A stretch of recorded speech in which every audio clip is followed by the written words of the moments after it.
అందరికీ నమస్కారం. నేను మీ చిలకమర్తి ప్రభాకర్ చక్రవర్తి శర్మ. మాఘమాసం చాలా ప్రత్యేకమైనటువంటి మాసం. మాఘమాసం యొక్క విశిష్టత చెప్పడం, అది గొప్ప గొప్ప ఋషులు మునుల యొక్క సాధ్యం కానటువంటిదిగా మనకి పురాణాలు తెలియజేస్తాయి.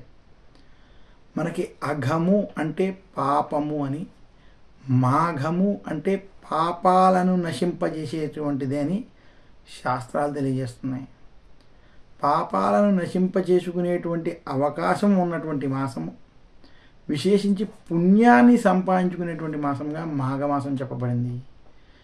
కార్తీక మాసంలో కార్తీక పురాణానికి ఎంతటి ప్రాధాన్యత ఉన్నదో, ఉత్తరాయణంలో వచ్చేటువంటి మాఘమాసంలో మాఘమాసానికి సంబంధించినటువంటి మాఘ పురాణ పఠనానికి అంతటి విశిష్టత ఉన్నది.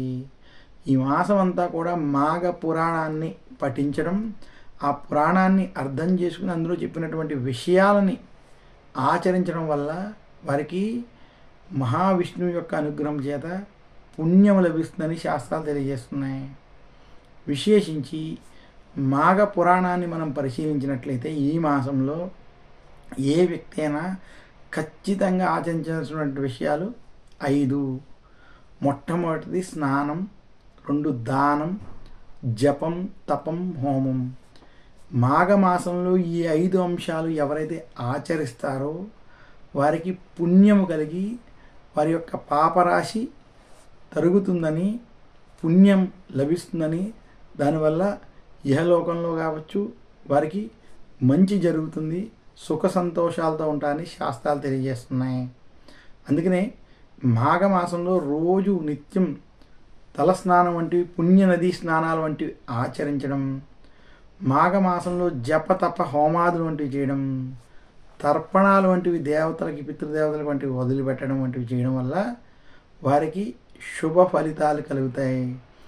మాఘమాసంలో పుణ్యక్షేత్రాలను దర్శించడం, పుణ్య నదీ స్నానాలు వంటివి ఆచరించడం చాలా విశేషం. మాఘమాసంలో గంగా స్నానం కానీ, అలాగే విశేషించి కాళహస్తిలో ఉన్నటువంటి నది దగ్గర స్నానం వంటివి కావచ్చు, కానీ కావేరి, గోదావరి వంటి పుణ్య నదిలో స్నానం ఆచరించడం, విశేషించి రథసప్తమి రోజు, భీష్మ ఏకాదశి రోజు, ద్వాదశి రోజు, అలాగే మాఘ పౌర్ణమి రోజు చేసేటువంటి స్నానాలకి చాలా విశేషమైనటువంటి ఫలితాలు ఉంటాయని, ఇవన్నీ సంకల్ప సహిత పుణ్యాచరణకు సంబంధించినటువంటి స్నానాలు ఈ రకంగా ఆచరించినటువంటి వారికి శుభ ఫలితాలు కలుగుతాయని మాఘ పురాణం స్పష్టంగా తెలియజేసింది. ఇంకా మాఘ పురాణం ప్రకారం ఈ మాసంలో చేసేటువంటి దాన ధర్మాలకి విశేషమైనటువంటి ఫలితాలు ఉంటాయని, యజ్ఞయాగాదులకి, వ్రతాలకి, హోమాలకి చేసేటువంటి ఫలితాలు చాలా విశేషంగా ఉంటాయని శాస్త్రాలు తెలియజేసాయి. ఇంతటి విశేషం ఉన్నది కాబట్టి మాఘమాసం చాలా ప్రత్యేకమైనది.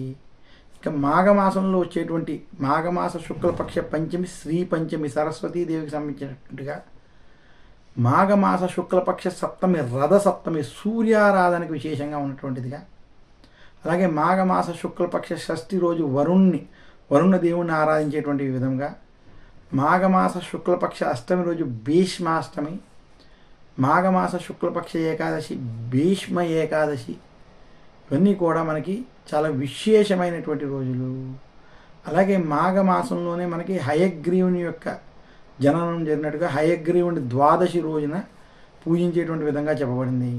ఇక మాఘ పౌర్ణమి మాఘమాసంలో చాలా చాలా పుణ్యమైన రోజుగా, ఈరోజు చేసేటువంటి పుణ్య నదీ స్నానాలకి, అలాగే ఈరోజు చేసేటువంటి ప్రయాగ వంటి క్షేత్రాల్లో చేసేటువంటి స్నానానికి 1,000,000 రెట్ల పుణ్యఫలం ఉంటుందని శాస్త్రాలు తెలియజేస్తాయి. ఇదే కాకుండా మాఘమాస పౌర్ణమి రోజు గౌరీదేవి యొక్క జననం జరిగినట్టుగా గౌరీ వ్రతాలు వంటివి ఆచరించేటువంటి సాంప్రదాయం ఈ మాసంలో ఉంది.